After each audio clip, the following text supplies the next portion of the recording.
They said the horse was cursed. 30 men had tried. 30 had failed. Some limped away with shattered ribs and pride. Others never walked again. And still he stood in that scorched corral like a storm waiting to break ears pinned, muscles taut, hooves striking dust like it had insulted him. His name was Brimstone. And if you came too close, he'd remind you of it. When the train hissed its way into the edge of the territory, dragging behind it a tangle of smoke, steam, and strangers, no one noticed the woman who stepped off. White cotton dress, worn boots, a small satchel in one hand, and in the other, a letter pressed close to her chest like it was the only thing that remembered her name. Her eyes were quiet, distant, not fearful, but watchful, like someone who'd lived through too much and trusted too little. Her name was Clara. She wasn't what the townsfolk expected. Not the saloon men leaning back in their chairs, smirking with the kind of certainty only cowards carry. Not the stoic rancher waiting by the fence, arms folded, mouth set like a rusted trap. He didn't bring flowers, just a hard stare and a silence that said he didn't quite believe she'd come. "You Mr. Contr?" she asked plainly. He nodded once, his jaw stiff. "Didn't think you'd actually show." She looked past him, toward the hills where dust curled up like ghosts learning to breathe. "Neither did I. That was the beginning." Reed Contr was a man built out of silence and unspoken grief. 6 feet of weather-bitten muscle and hard-set eyes. He hadn't sent for a wife because he wanted love. He wanted help, someone to cook, clean, and stay quiet. What he got was a woman who made no apologies, asked for nothing, and on her second day, didn't blink when Brimstone nearly killed the stable boy. That night, she found Contr on the porch, alone beneath a bruised sky. The stars were just starting to burn through the dark like slow embers. "I want to try with him," she said quietly. He looked at her like she'd lost her mind. "With Brimstone, you've seen what he does to men. I've seen worse," she said, voice soft. Then, after a pause that didn't need to be filled, "He's not angry. He's terrified." Contr scoffed, but the words clung to something inside him. She hadn't said it like someone trying to prove a point. She said it like someone who understood. Most folks spoke of taming that horse like it was a war, like you had to beat him into stillness, force him to submit.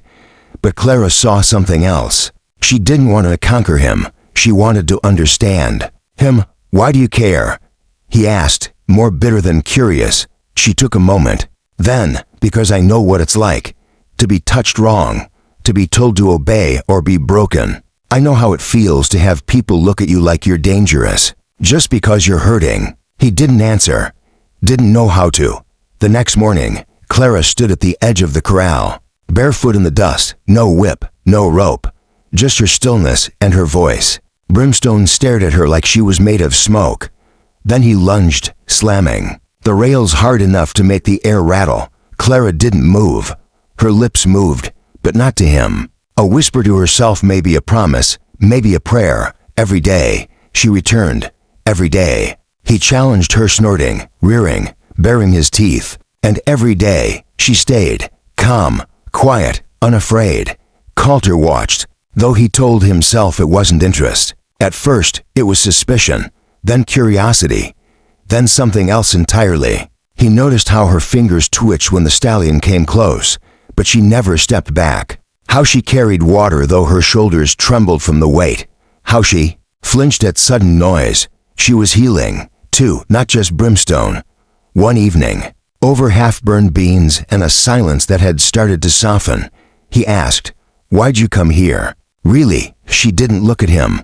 "Because I was tired of being afraid." He didn't press. He didn't need to dot in the days that followed. The shifts were small but steady. Brimstone started inching closer, nostrils wide with curiosity. Clara started humming as she worked low, tender melodies that felt like memories, and Contr found himself cutting extra firewood without thinking, fixing shutters she hadn't asked him to, clearing the path to the barn when rain turned the ground to soup. She noticed, too, not with words, but with the kind of glances that said, "I see you." Then one morning, Clara stepped into the corral, and Contr nearly dropped his hammer. "No. Rope," he called. "No need," she answered. Brimstone stood across from her, ears flicked forward, watching. Clara moved slow, eyes averted, and knelt into the dirt. She began to hum again a tune Contr didn't recognize, but it sounded like the kind of song you sing to a child scared to sleep. One step, then another. The stallion came closer, cautious but drawn. Contr held his breath. 10 feet, 5. And then Brimstone leaned down and touched her shoulder with his nose. Clara didn't move, didn't speak, just closed her eyes as a single tear ran down her cheek. The horse stood beside her like he'd chosen her, like she wasn't a stranger anymore. Later, Contr found her brushing the dust from her dress in the barn. He didn't know what to say, so he said nothing, just stood there, amazed. She looked up. People don't need to be broken, Contr. They need space to breathe, and someone to stay even when they're scared. He said nothing, because her words touched a place in him he thought was long gone. The next morning, there were 2 mugs of coffee on the table. When she saw hers, she smiled, and he smiled back. That night, Contr couldn't sleep. He lay awake, listening to the wind dance dust against the windows, thinking about her in that corral, about the way Brimstone had lowered his head, let her in like no one else. That kind of trust didn't come from strength, it came from pain, from recognition. He'd seen it in her, the same thing he sometimes saw in his own reflection. The weight of something survived, but never left behind. At sunrise, she was already out there. The hills still held the night's shadow, and the grass glistened with dew. Clara stood barefoot, humming that same lullaby, and Brimstone stood beside her, head low like he was listening. Contr stood back, afraid to move, afraid to break what felt like something holy. By week's end, Clara had brushed the stallion, saddled him, walked him around the pen, with nothing more than a soft rope looped through a halter. No bucking, no biting, just quiet, obedient steps. The ranch hands whispered, "She's not natural." One muttered, "Ain't right. The way that horse follows her." Contr shut them down hard. "You like your job, you keep your damn mouth shut." But the tension hung. 30 men had failed, and now a woman, a mail-order bride no less, was doing what none of them could. Contr wasn't jealous of her, not exactly, but there was a twist in his chest every time he saw her gentleness win the peace he hadn't managed with all his grit. He found her one afternoon, sitting in the tall grass outside the paddock, bonnet in her lap, tears on her cheeks. Brimstone stood beside her, still as stone. Contr didn't know what to do with a crying woman. Hell, he didn't know what to do with his own pain most days. "You all right?" he asked, clearing his throat. She didn't look at him. "He has whip scars," she said softly. His heart stopped. "I saw them today, near his flank. Faint, but they're there." Her voice cracked. "Someone beat that horse long before he came here." He felt something twist inside him. "I thought maybe he was just born mean," she said. "But no, someone made him that way." Finally, she looked up. Her eyes were rimmed red, but burning. "And people told me I should have been more obedient, more grateful, like being beaten meant I deserved it." Contr didn't move, couldn't speak, but something in him cracked open then. Not loudly, not in any way the world would notice. Just a quiet breaking, a beginning. "I was a problem," Clara whispered. Contr sat down beside her in the grass, not too close, just enough for his presence to matter. The sun had begun to lower, casting long amber streaks through the trembling blades. A warm wind stirred the field. Brimstone stood nearby, massive and calm, grazing like a beast who had never known fury. "My father was a drunk," Contr said quietly. "Put me through a wall when I was 12. For dropping a pan, broke 2 ribs. Clara blinked, her eyes on the horizon. "What happened to him?" He didn't answer right away, just looked toward the hills like they might give him strength. "I left the morning I turned 16. Never looked back." The silence that followed wasn't awkward. It was honest. It filled the space between them like something sacred. Neither of them reached for words that didn't need to be said. When Clara finally spoke again, her voice had changed, softer, but heavier. "I didn't come here looking for love, I know," he said. "I came because I needed to believe there was a place in the world that didn't hurt." He nodded slowly, his eyes never leaving hers. "Maybe this is it." A week later, Brimstone let her mount him. No rage, no fear, just a deep breath from the stallion as Clara's weight settled onto his back. Bareback, no reins, only trust. She guided him into a slow, steady circle, and when she slid from his back and wrapped her arms around his thick neck, the entire ranch held its breath. But peace is never left alone for long. That night, jealousy twisted its way into the bunkhouse. Jake, one of the hands who had tried and failed with Brimstone 5 months earlier, sat in the shadows with bitterness roiling in his gut. The horse had thrown him so hard it cracked his collarbone. And his pride. He'd watched Clara every day. Since her arrival, his resentment simmering beneath every sideways glance. She's playing him, he muttered to the others, softening him up so the boss will fall for her. Nah. One of the others shrugged. Boss ain't dumb, Jake. Spat in the dust. You really think she's here for the horse? Please. She's here for his money. By morning, the air felt different. The ranch had grown quieter. The glances were heavier. Contr's silences longer. Even Brimstone was restless again, pacing his corral with sharp breath and twitching ears. Clara felt it all. The shift, the judgment, the betrayal she hadn't earned. She found Jake by the barn, tightening saddle straps like they'd wronged him. You don't belong here, he said without looking up. I belong where I choose to, she replied calmly. You think you're better than us? Think crying and singing little songs makes you strong? She didn't answer. She didn't need to. But her silence was loud enough to bruise his ego. That night, Brimstone's gate was left open. He didn't run far, just to the creek near the edge of the pasture. But his eyes were wild again, his movements sharp and full of fear. Clara found him just before dawn, trembling. It took nearly an hour to calm him, her voice low, her hands shaking. When she brought him back to the corral, she was livid. Contr was already waiting. She stormed up to him, fury alive in every step. You left his gate open. No, he said, his voice unreadable. But I know who did. Then fire him. I will. But that's not what you're mad about. She stared at him. The fire in her eyes was no longer controlled. You think I'm playing you? Her voice cracked. You think I came here with some plan to steal your heart and your land? Contr stepped forward, unsure of himself. I don't know what to think anymore. Then let me make it simple. Her hands were trembling. I came here with nothing. No family, no future. Just scars no one could see.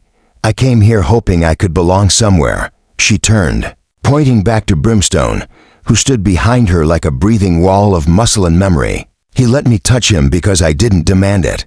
He let me stay because I didn't flinch when he was afraid.